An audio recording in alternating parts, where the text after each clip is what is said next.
So, Laura, could you tell us a little bit about Darcy Burdock, your new book, and what is it about Darcy that maybe has been directly influenced by your own reading and some of the ideas? Yeah.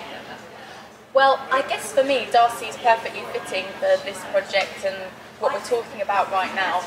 Darcy is a 10 but so nearly 11-year-old girl who wants to be a writer, and so it's actually perfect at teaching people how to deal with inspiration, to encourage people to pick up a pen and write.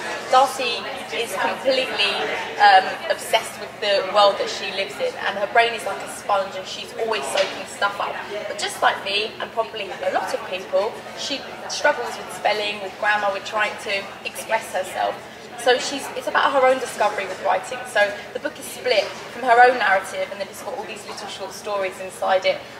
There's human pancakes and cat wearing jumpers and women falling in love with octopuses and boys turning into cars. It is for boys as well, I absolutely swear. And I think that is actually for adults as well. There are so many grown-ups that I meet through my job that have always say, I've got a book in me, I've got a book in me. If you've got a book in you, write it. And I feel like everybody could do with that inspiration and that little tip over the edge just to make you think I can. So that's what the book is for. And that book was actually inspired by going to so many schools and meeting so many young people that didn't feel like they could pick up a pen and write.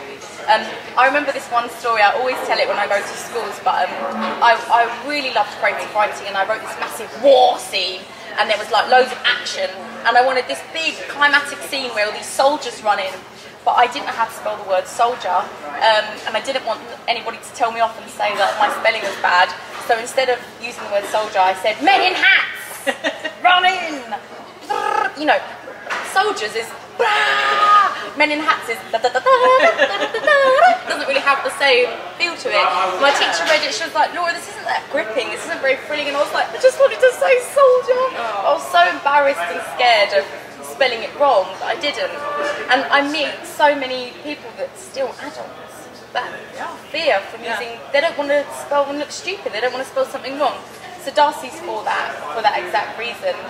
It was a book that had to be written really, because it was what I was feeling, and using Darcy as the spokeswoman for that is basically just me when I was younger. So that was really fun too, because I just had to go back in my memory, you know, of all the things that I lived, and these books have been so helpful. As I'm moving house at the moment, and even just packing my bookshelf and putting all the books on the shelf, I've got more children's books than I've got adult books, and you cling on to them and they become part of who you are. Your books say so much about you. When you go to somebody's house and you read their bookshelf, you know, get a good bookshelf, because it's, you know, you don't have to talk about yourself all the time then. People know who you are from what you read. Yes. So I'm a big kid. A big messy kid. There's nothing wrong with that. Good.